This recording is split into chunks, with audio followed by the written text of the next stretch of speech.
Hi, my name is Colleen Lightbody. Welcome to the Way of the Mindful Warrior. So this is where we will be taking a brain-wise journey through liminality and possibility. And here you are, in this space, in this moment. Imagine what is possible. What if this is your liminal moment? Today, I'm going to be introducing the concept of the liminal space, and I'm going to be linking it to the concept of mindfulness. I'll be sharing some science and sacred constructs, and specifically, I'll be referring to the brainwise model of meditation, intentionality, and consciousness. So liminal means threshold in Latin.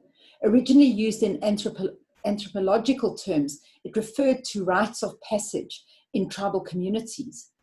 The liminal space occurs when our former way of being is suddenly disrupted and the future way of being is uncertain.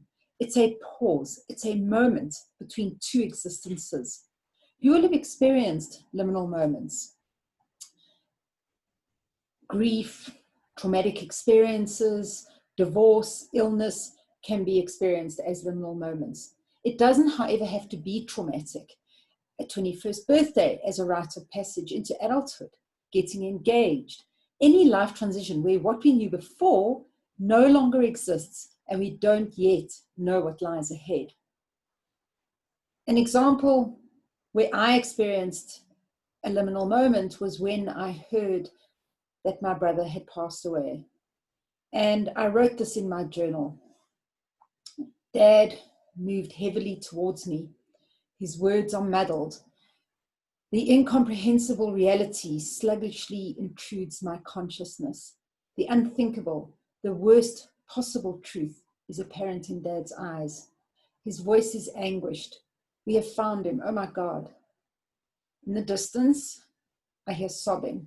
The sun is warm, but I am cold. The world stands still.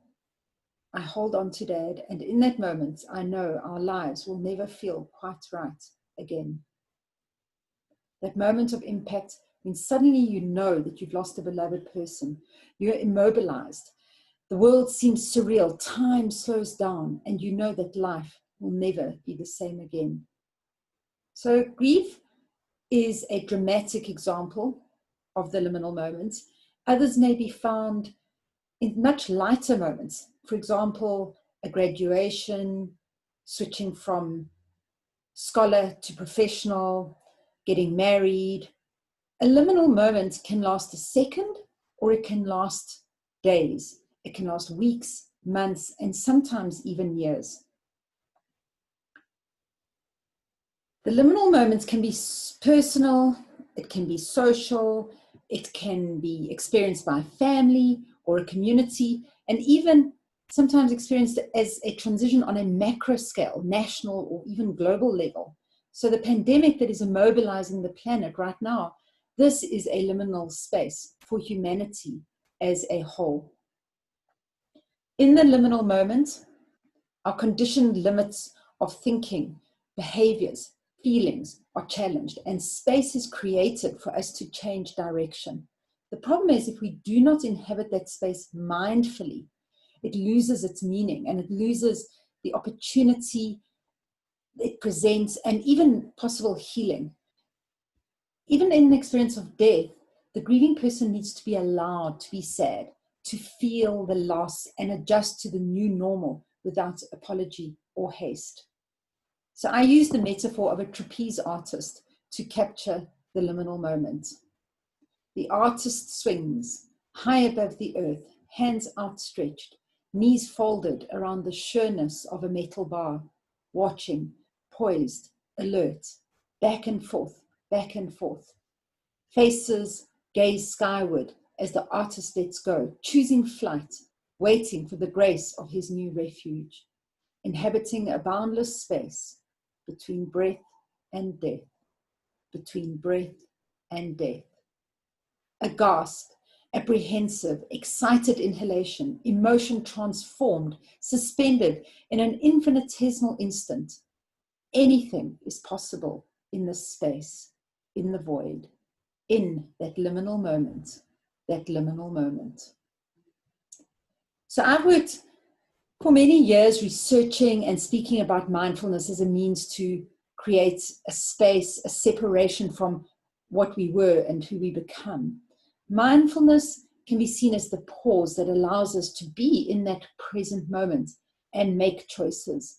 It's the moment of awareness, anchored in the now, paying attention to direct experience and not to the default narrative that occupies our brain most of our waking hours. Mindfulness, having its roots in ancient spiritual traditions, is not a religious practice, but a powerful state of being that can become a purposeful trait. The brainwise model that I'm presenting here connects Eastern and Western conceptualizations of mindfulness. It embraces the sacred and the secular, and it integrates science with spiritual awareness. So mindfulness refers to the self-regulation of attention without attachment to a conditioned narrative. It's associated with words like acceptance, awareness, curiosity, and surrender. And it may be accessed through meditation, intentionality, and consciousness. These are ways of inhabiting a liminal space with head, hands, heart, and spirit. When we talk about mindfulness, we're not talking about your mind being full. We're talking about mindfulness as opposed to mindlessness. When we're mindful, we're in direct experience. We are deliberate, and we use the thinking, conscious part of our brain, the prefrontal cortex. The default network of our brain, in contrast, is centered in our subconscious and unconscious, and it's referred to as the narrative network. So this narrative network is self-referential, automatic, and it's biased. The default circuit ensures that a constant ambient neural meandering is occurring almost all of the time in our brains. And this is exhausting. It is the story in our heads that is always in the past or it's in the future. And unfortunately, because the brain is strongly biased to focus on the negative, it's a survival mechanism that we have. When we're in this past and in this future narrative, we experience worry, fear, anxiety, as well as regrets, guilt, recriminations, and disappointments. We are not always in the negative, but most of the time we are driven to focus on negative experiences. And then in contrast, being in direct experience has got no emotional balance. This is where we're in the present moment. This is where we're mindful and we experience peace and presence. So we can access this as a liminal space through meditation, intentionality, and consciousness. At the place where the mind and the brain meet through mindfulness, we've got the opportunity to harness self-directed neuroplasticity, to change our brains at will. Isn't that fantastic? Whichever parts of our brain we use become stronger, thicker, and denser. It's like building a muscle when we train in the gym. Our prefrontal activation allows us to have control in the liminal space and not be a slave to our conditioned fear responses that we generally have to any kind of uncertainty. And uncertainty is the hallmark of that liminal space. So mindfulness regulates the neuroendocrine system. It moderates cortisol, melatonin, adrenaline, balancing our neurochemistry.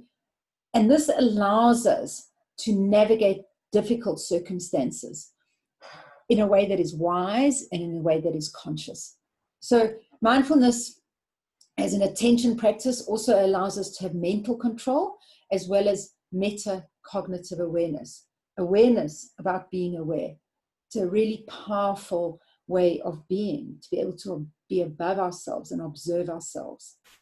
Learning and memory is enhanced because the hippocampus and the short-term memory is activated through mindfulness, and the amygdala hypervigilance, that reactivity that we have, is mediated. The best part of all, for me, the best part of my favorite part of the brain, the ventrolateral prefrontal cortex, is the part of the brain to do with self-control. And then also the medial prefrontal cortex to do with compassion. These parts are strengthened through mindfulness. So the first aspect of the brainwise model is meditation. And this is an Eastern perspective.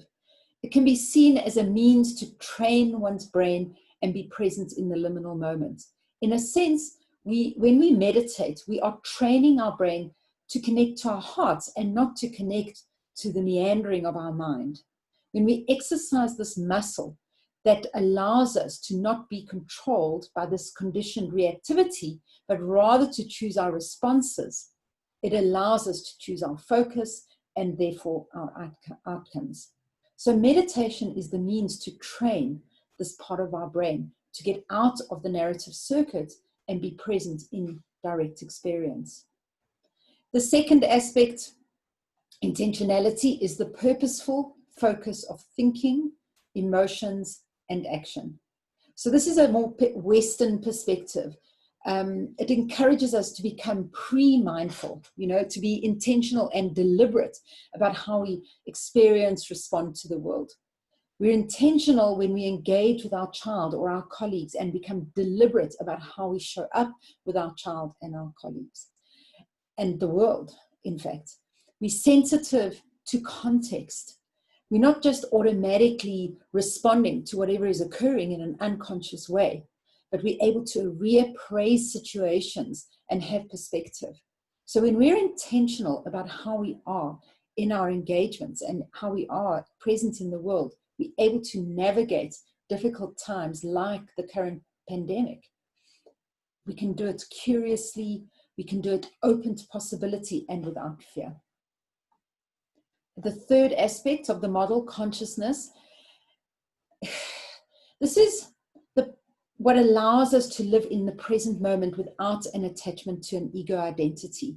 Incredibly powerful space to be. When we lose our identification with form and role and conditioned beliefs about ourselves and the world, we no longer need to be defensive and reactive. We're not running around gathering evidence for how right we are.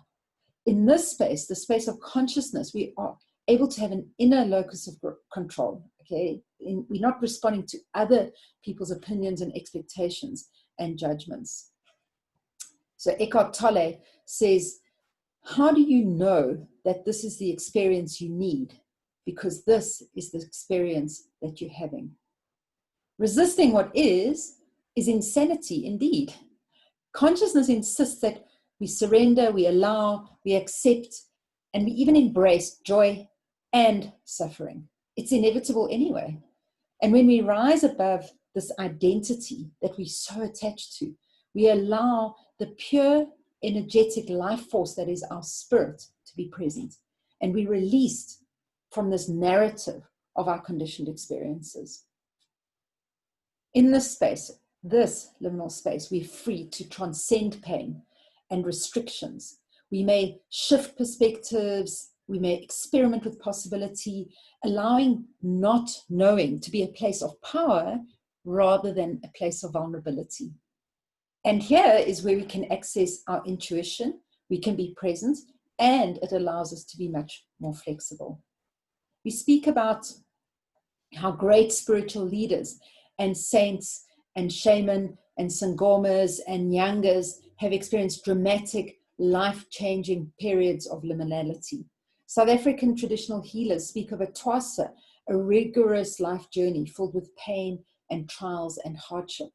They see personal suffering as an essential part on the journey to wisdom and on the journey to peace and the ability to heal and help both ourselves and others. So when we see through this lens the challenges and uncertainty of the liminal space, it allows us to transcend our conditioning and find wisdom, curiosity, and to access our true power. So the liminal space is that space between what is known and what is unknown, between the familiar and the unfamiliar, between the old way that you've done things and the new way that you can do things, So it's in this in-between space where you go from the person that you are to the person that you could be, from the planet as it is to the planet as it will be. So it's an opportunity to let go of our old ways and our old ego structures to become the very best version of ourselves. If we're mindful, we can transcend the anxiety of this liminal space and we can emerge in wisdom. So be still, listen, and allow yourself to be present. Be silent and explore the ambiguity and uncertainty with an open heart. Allow yourself the grace and the compassion to inhabit this moment as a spiritual space. And it's rich with opportunity for wisdom and gentleness, and that will allow us to be and do, to think and act in completely new ways. In that moment when the trapeze artist lets go of the bar, in that beautiful, profound moment that he surrenders to the void, surrenders to uncertainty, that is where opportunity exists. What is your liminal space, and how are you going to recognize it when it appears? Be mindful, be present, and you never know, you may just learn to fly. Thank you.